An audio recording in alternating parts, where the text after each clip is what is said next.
See a lot of friends here. Thank you for coming. I hope to share a little bit about what RTA is. Many of you know a lot about RTA. My guess is, as I do these speeches and presentations, many of you don't know all about RTA, so talk a little bit about that. Some of our recent initiatives, some of our current issues and challenges, and maybe how you can even help those out. The name of the speech is RTA Connecting the Dots. It's important to know that every year we have 1.6 million departures, and we propel our customers, transport them 220 million miles. So we do, in many ways, connect the dots throughout our region. We'll talk more about that. Ridership is growing. It really is a great internationally growth industry. Nationally, the highest ridership in 50 years, we're realizing. The population is growing. Our seniors are living longer. They're relying more and more on public transit. Our cities, and even we're seeing that in Cleveland, are swelling. The downtown residential population is as high as it ever was in Cleveland. And the millennials, thank God for the millennials, you know, they would much prefer to be walking, biking, using public transit than people in my generation. So for all those reasons, public transit is kind of cool again, and we're glad to be where we are. We spent a good time last year talking with our customers and our employees about what our mission should be. It's pretty simple: safe, reliable, clean, and courteous. And we preach that every day. And some of our vision is to be the transportation mode of choice for those with options and the lifeline for those who don't have options. And I think we take both of those very seriously. We want to be an industry leader, which we are. We want to be an employer of choice. We want to be a champion for sustainability. And it's really important to be fiscally stable. We'll talk a little bit about that today. And really help our community thrive and move forward. We have been highly recognized, both nationally, internationally, and locally. A few years ago, we were named the best large transit system in the country. I want to thank my staff. I put that challenge out to them when I came in 2000, and we were able to accomplish that. Last year, one of the 50 smartest organizations in the region. We were formed in 1974 by a vote of the taxpayers, which merged 11 systems into RTA. There were 11 independent systems in the county.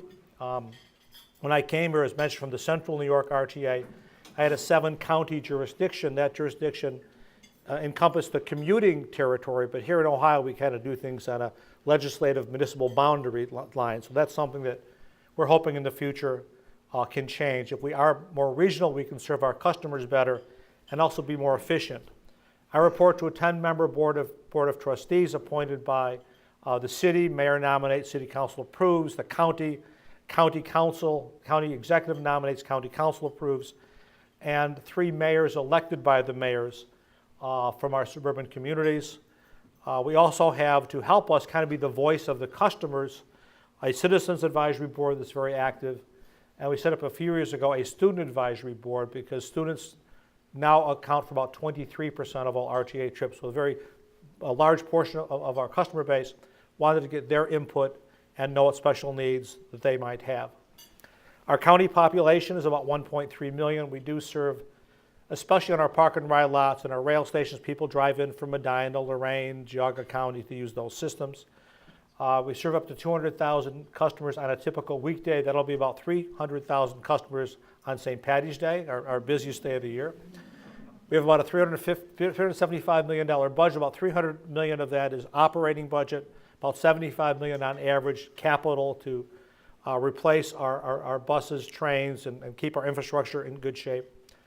About 2,500 employees, so it's a pretty large organization. We burn through, our burn rate, $750,000 a day. So that's how much we spend to provide the service on the street. So one of my primary jobs, which, you know, I think, am I doing that well or not, still out for a vote, is I need to bring in that money so we can spend that money to serve our people. Mainstay is bringing people to and from work. About 60% of our trips are work-related, 23 I mentioned, school-related. Our biggest customer is the Cleveland Board of Education, doing all their junior high and high school transportation. We did not do that when I came to Cleveland. That's something new that we did. A great relationship with the major universities where their students pay a small fee, and with that small fee, all of them pay that small fee. They have unlimited use of RTA. Tri-C joined that group a couple years ago. They felt, again, as I say a lot, if you can't get to work, you can't work, and if you can't get to school, you can't be educated. So that's a really important part of our mission. About 60% of our customers elect to use us. They do have a choice. About 40% don't. Again, that's very important to us. They don't own a car. They physically, or maybe through some cognitive issue, can't drive. And again, we are really their lifeline and connect the dots for them in our community. We have a relatively large multimodal system. We're in the top 20 in terms of the size of our system in the nation. Buses still accommodate the majority of our customers, about 70%. The heavy rail system, the Red Line, about 12%. The Health Line, which is a newer phenomenon, the ridership on the Health Line overpassed the ridership on the Blue and Green Line, and our paratransit service that serves people with disabilities. Just a great service, a pretty broad bus network, most of it radiating in towards downtown Cleveland throughout the region. Different type of purpose vehicles we use for different purposes. Again, the park and ride type vehicles from our park and ride lots, our paratransit vehicles. Everyone's familiar with our downtown trolley, something probably I think one of the better things we launched in 2006.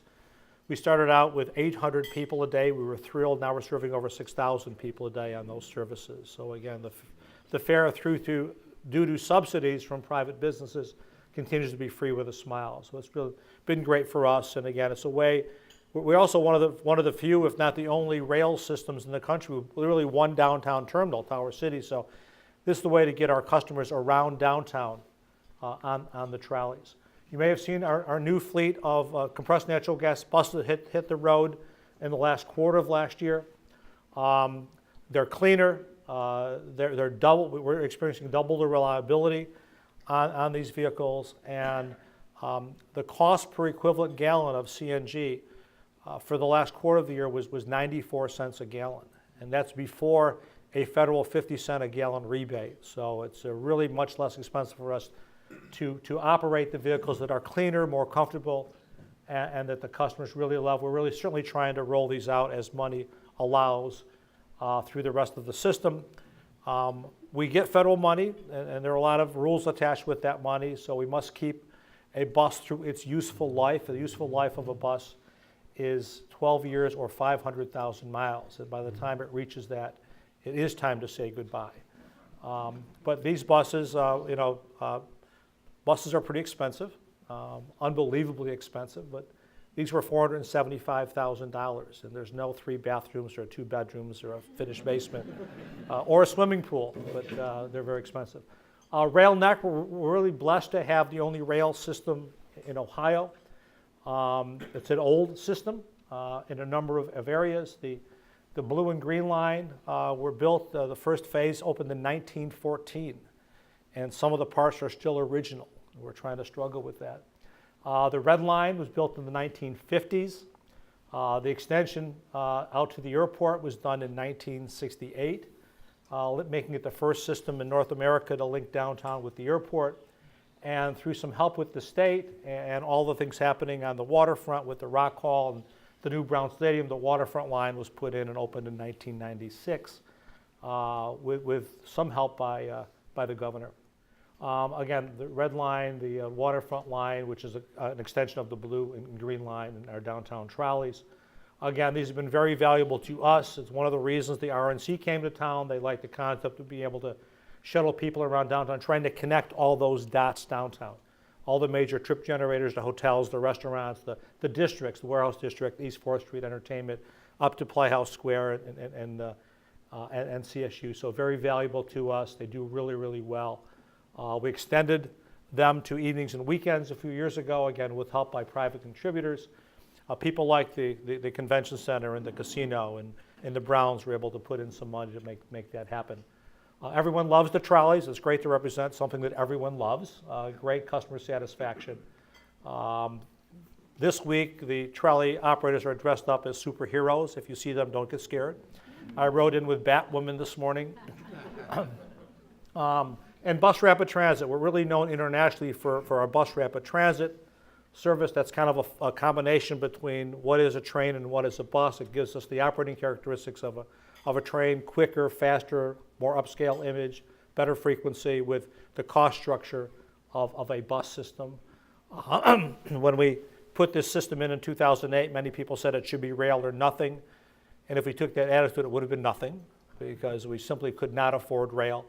Everyone says, well, when do you expand the rail system? And the answer is, expand the rail system today, the budget number is about $100 million a mile. Right, Ken, or maybe a little more, but that's a nice round number. So it's very expensive to build and then to operate. So certain cities do it, but cities not of our population or our density. Native Clevelanders love to talk about our congestion here. I've worked in New York, Chicago, Philadelphia, San Francisco, and Boston. They have congestion. We don't. But great service. Again, we've had visitors from all over the world come to see what we did on Euclid Avenue. It just works well for us and works well for the community. And the ridership on the Health Line went up 63% from our highest ridership bus route, number 6. We launched the Cleveland State Line in December of 2014. We just completed its first year. Ridership on this was up over 40%. So when we do things new, people respond to it. Quicker, more substantial stations, real-time information, better lighting, better waiting environments, and again, quicker service with exclusive lanes and signal preemption where we can do that. We take customer satisfaction very seriously, like hopefully most people do. Our numbers are good. This was our numbers from the end of last year. The Cleveland State Line was the best, near 100%. And all the numbers were, I think, in very, very positive mode. And most of our customers by far would refer our services to their friends and neighbors. Some of our recent projects, what our rail stations look like. Many people in Cleveland don't know we have a rail system, but show you some of the rail stations. This was the 117th Street station on the west side, the Puritas station at West 150th Street. East 55th Street, a major connector for us between bus and the Red Line and the Blue and Green Line. The Cedar University station we opened up in 2014. We've seen about a 40% increase in usage since we've opened that at that station. And the Little Italy station we opened up the day before the Feast of the Assumption last August.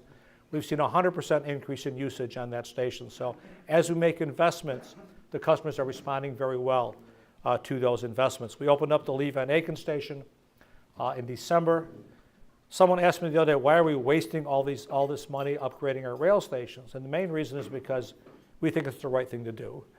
But secondly, in doing this, we're making them ADA accessible, which is so critically important. Right now, the Brook Park station is under construction, our highest ridership West Side station. It's open, it remains open. That will be fully open before the RNC, although there'll be some punch list stuff to do. But it's not all about stations. A lot of the money we spend is to maintain a very old track bed. This is the S-curve, a portion of our track on the west side. We must do things that aren't that sexy, like replace 11,000 railroad ties every year, with the assumption they last 25 years and that a continuing process. So it's an ongoing process. Again, this is what they look like. This is what they look like after about a $10 million upgrade. The airport tunnel, again, opened in 1968, had a lot of ventilation and drainage issues. This is what the airport tunnel looked like a few years ago, and this is what it looks like today. So we're able to make these improvements. Working on rail is time-consuming and expensive, but things that we must do to keep the system safe. One of the projects that keeps me awake at night is Tower City. Tower City is critical to our network.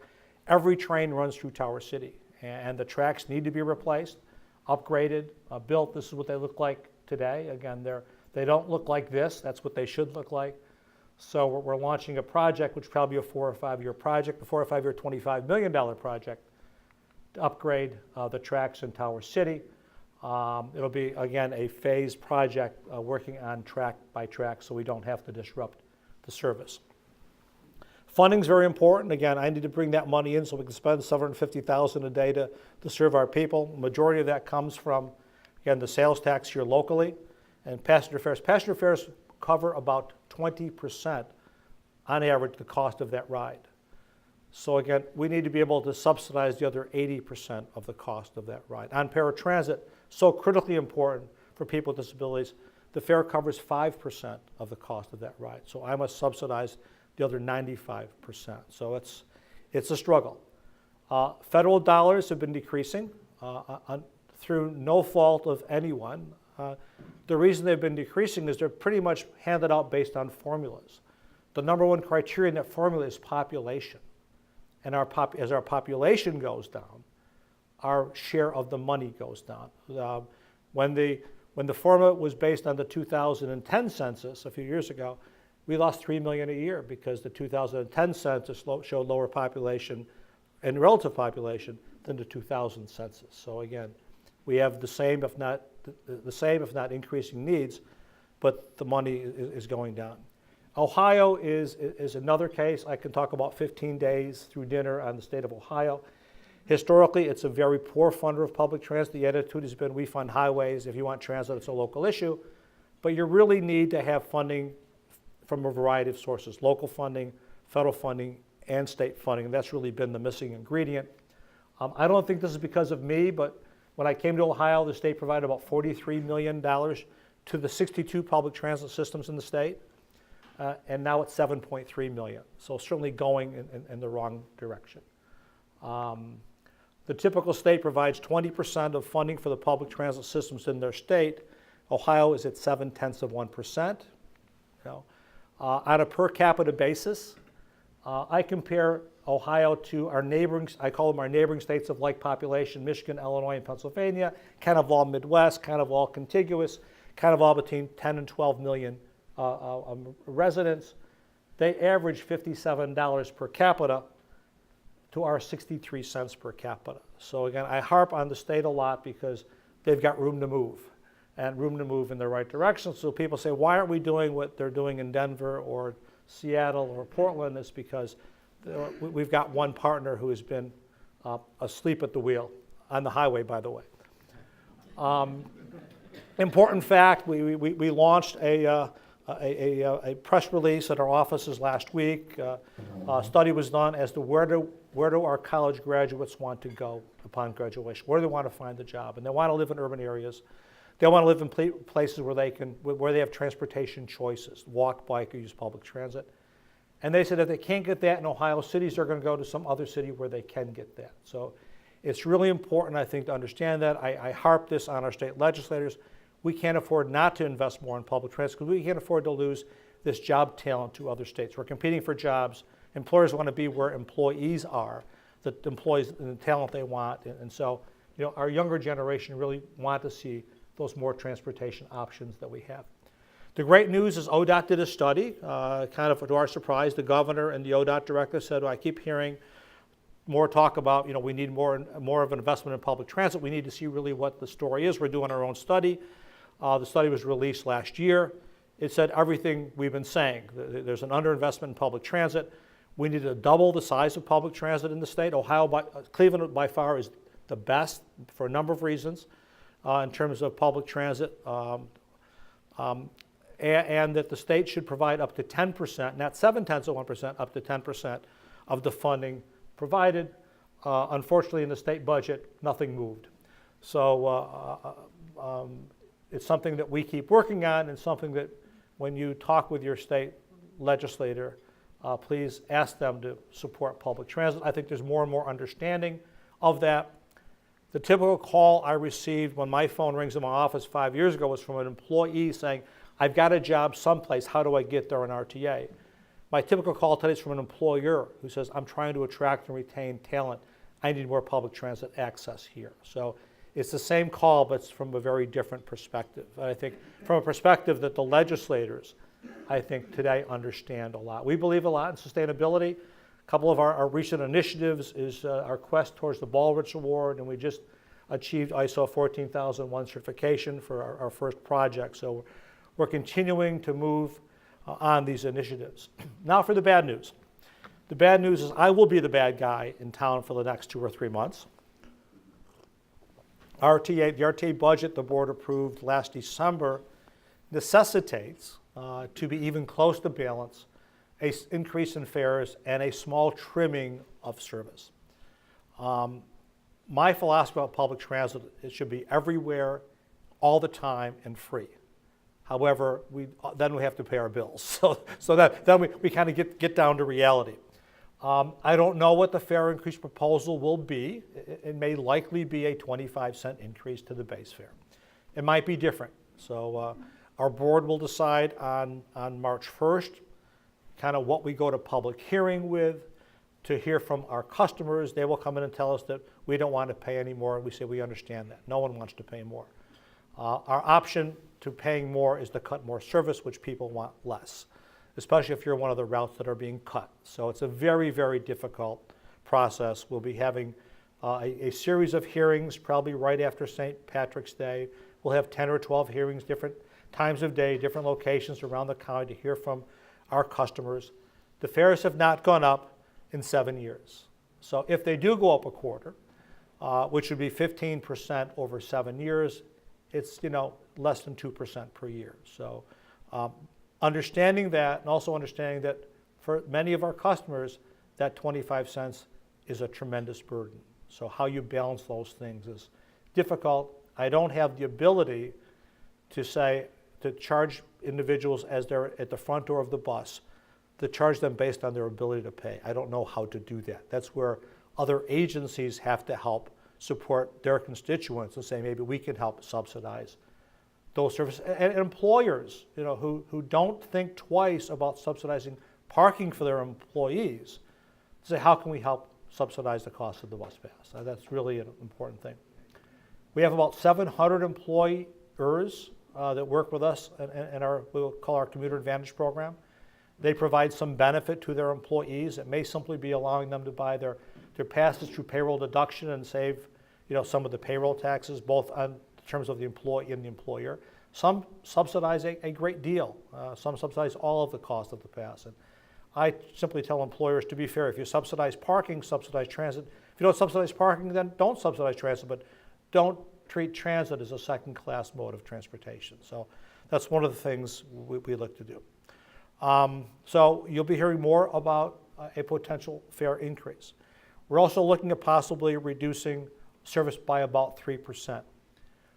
What does that mean? Between 2011 and 2015, we added 14.9% service. So we've been adding service, we've been very carefully adding service. We've been adding service when someone comes and say, the bus is so crowded, we can't fit any more people on the bus. So we've been really prudent in expending the money because we know that the economy is kind of up and down. But now we need to trim back some service.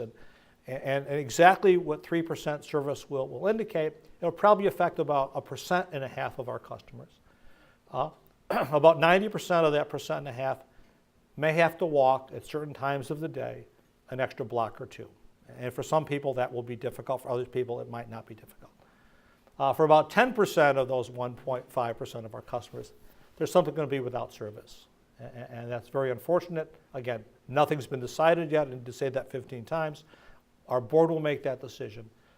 We also know the longer we wait to make a decision, the more extensive that cut will need to be because the expenses are building up and the new revenue isn't. So we'll be looking at that over the next couple months. Any changes are likely to be in August of this year. What I've told a number of customers, if you're on a bus with 20, 25 people, you probably have nothing to worry about. If you're on a bus with 2 or 3 people, you may have something to worry about. Obviously, if we have to cut, we're going to cut those services that serve the least number of people, and those services where the people have the least number, have some options to use other services. When we did some major cuts back in 2009 and 10, we saved money by having many of our bus routes end at rail stations and take the train downtown. So again, we try to provide them with options. We don't want to lose our customers. That's not what we're all about. So we don't want to cut service. We don't want to raise fares. But we do need to pay our bills. And I assure you that we manage. I've been accused of, damn it, you're running RTA like a business. And I feel good about that, Mark.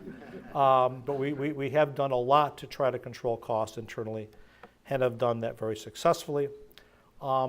We have again, my philosophy is you never have too much service. And I told a constituent group last week that I know this is not going to make you feel any better, but if you think transit here is deficient, you should try using transit in another city in Ohio, because we serve more customers every day than the next 3 largest systems combined, Columbus, Cincinnati, and Dayton. So we do have a pretty comprehensive system. I think we're the only system with services running 24 hours a day. We have 8 or 9 bus routes operating 24 hours a day. The rail operates about 20, 21 hours a day. And you might see a bus at 3 in the morning with 5 or 6 people on it. They're not there because they want to be, they're there because they have to be. So again, we really try to prioritize those work-related trips, because we know, if you can't get to work, you can't work, and you can't support yourself or your family, and then it's up to others to support them and their families. So we think that's a very cost-effective way to do this. Again, in terms of ridership, the next largest transit systems, as you can see, we serve many, many more customers than the others. We're much more productive on average, for every hour a bus is on the road, we're serving 32 customers. The next most productive is Columbus, but they're 40% less productive than we are. So a big difference there. And this is very important. I hesitate to talk about this, but when you look at the period from when RTA was formed in the 70s to today, the county population has dipped by 25%. The city population by 50%. Now, I assure you, our service has not dipped by 25%. So there's got to be some relationship there. Not only does that provide us a smaller customer base as population decreases, but remember, when we were formed in 1974, the voters said, form RTA, consolidate 11 systems, and we're going to pledge a piece of the sales tax to fund it. Well, if there's 25% less people in the county, there's that less sales tax coming in to support the system. So it's both in terms of ridership and in terms of support. So that's no reason to cut our service, but on a service per capita, we're providing much more service for people living in the county today than we did 10, 15, 20 years ago. So we're proud of that and doing the best we can. Thank you. Appreciate it.